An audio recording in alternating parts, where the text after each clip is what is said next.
Hi, I'm Rochelle of Alley Row Designs. I'm the row in Alley Row.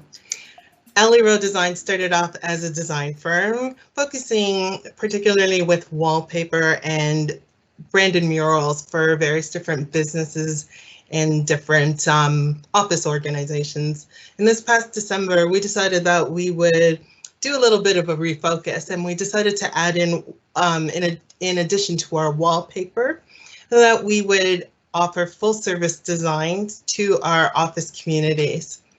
And then COVID-19 happened. So we realized that we had to refocus a bit, and we started to look around, go through the internet, and see what was out there in terms of talking about COVID-19 and how it affected the office environment.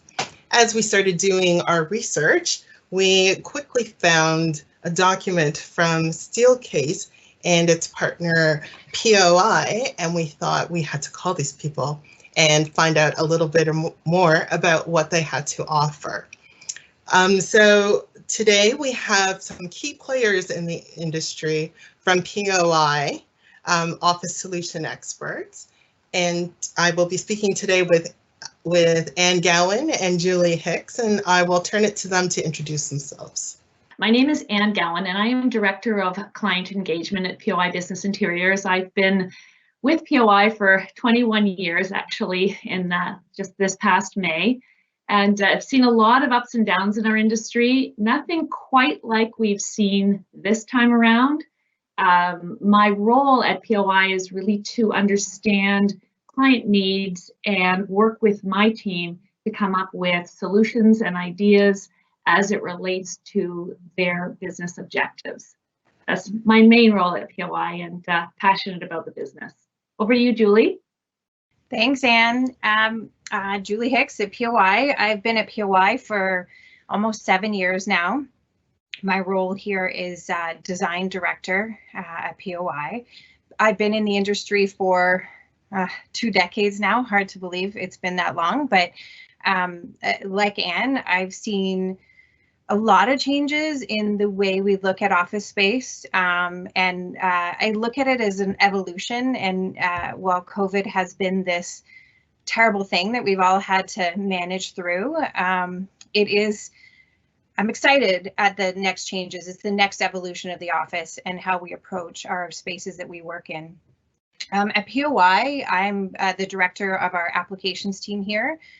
We engage with architects and the design community, as well as our clients, to develop furniture application solutions that create these inspirational environments.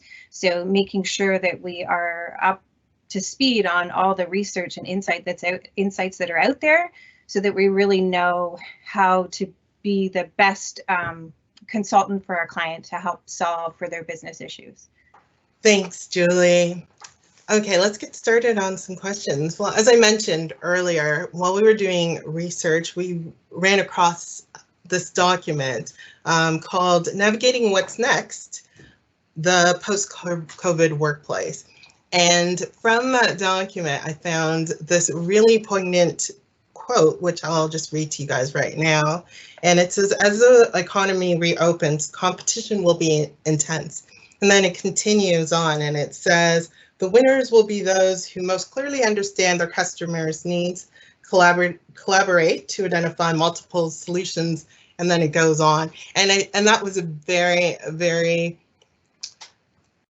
impactful to me. And I thought about that, and I think that was one of the inspirations for us to do this interview, to discover what our clients were looking for and what experts were saying.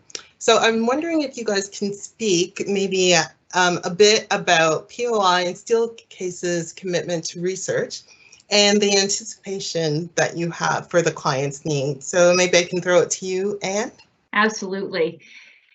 By way of background, and I'm so delighted that you found that Navigating What's Next inspirational. Steelcase is a global leader who continues to be a forerunner in responding to rapidly changing client needs. And we've got a lot of rapidly changing client needs at the moment. Research has made Steelcase a thought leader in developing strategies to address the next normal, which we find ourselves in. That is transforming the workplace as a result of this health crisis. POI and Steelcase have been partners over the last 60 plus years.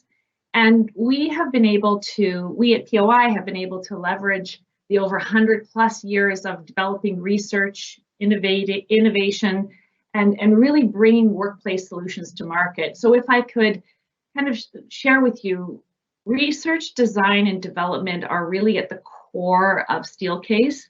We are really the experts in the workplace solutions and applications, having a deep understanding of that research. So in the pre-COVID world, we understand that the workplace was developed to design and support new ways of work. That hasn't gone away. Giving employees choice and control over where and how they work has actually expanded, and it allows for higher engagement, higher levels of human interaction, and really that is the secret sauce that fuels innovation, speed, and agility. Thank you so much, Anne. Okay, moving on. I'm just wondering, what are the key factors do you think that employers should consider when arranging for the return to the office or return to work? Perhaps Anne, you can start us off again. Definitely. I'll start it off, and I think Julie will probably have something that she'd like to add to this. Employee safety and well-being have to be at the absolute paramount of importance to employers. People need to feel safe, they need to be safe, and they need to feel safe as it relates to physical, cognitive, and emotional health, because they intersect to provide a safe environment. As organizations prepare for the return to the office, we're taking, and you probably saw this in that navigating what's next, we're taking a now, near, and far approach, sort of as a time or horizon to bring segments of the workforce back safely. When we look at the now, that's immediate. So retrofitting the workplace to provide physical distancing through division of space, reduced density, and changing geometry. When you look at the near, that's more about reconfiguration. So solutions based upon the science and the data that Steelcase has really uncovered, and solutions that are highly adaptable and can change in response to now, but also what's happened and unplanned future disruptions. The far is a reinvention. So a workplace that is inherently adaptable, able to change and really adapt based on any kinds of new conditions that need to be dealt with. Organizations have to look at heightened cleaning protocols and solutions, air quality, staggered shifts, a lot of the PPE needs to be addressed. So there's a lot that goes into really examining how we're going to return to the office place and how it's going to be a new normal, if you will. I think, Julie, did you want to kind of weigh in on that as well? Yeah, I think it's really, the reality is that remote work is going to be a big part of the next what's happening. A massive part of our population is going to be working in other places other than the office.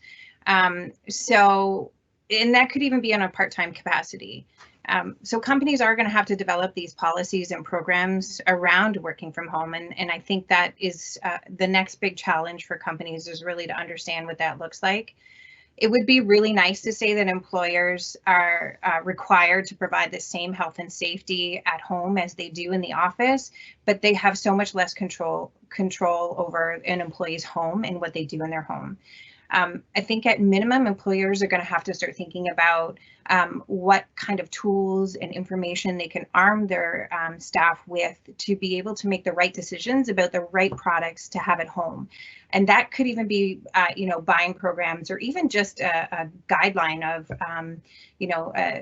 what they should look for in these products at home. The cost of injury claims can far surpass the cost of just an ergonomic setting at home that could potentially avoid that injury claim. So it's definitely worth the investment on both the employer and the employee's part to really make sure they're putting the right things at their home, to make sure that they have this extended well-being in their home as well as in the office. And I think we also can't forget about that attraction and retention piece around the working from home piece. So Space has this big impact on physical and emotional well-being. And if we can't support these things while folks are at home and working in other places outside of the office, I think employers may struggle with keeping good employees or even attracting new ones. They're going to be looking for these, remote work programs, and they're going to be trying to understand how companies support those remote work programs. So yeah, I think at the very least, there's going to have to be some guidance that employers provide to their employees to help them make those right decisions, because the reality is working from home or working in alternate places is going to be a reality for a big part of the population. Hopefully that answers the question, Rochelle.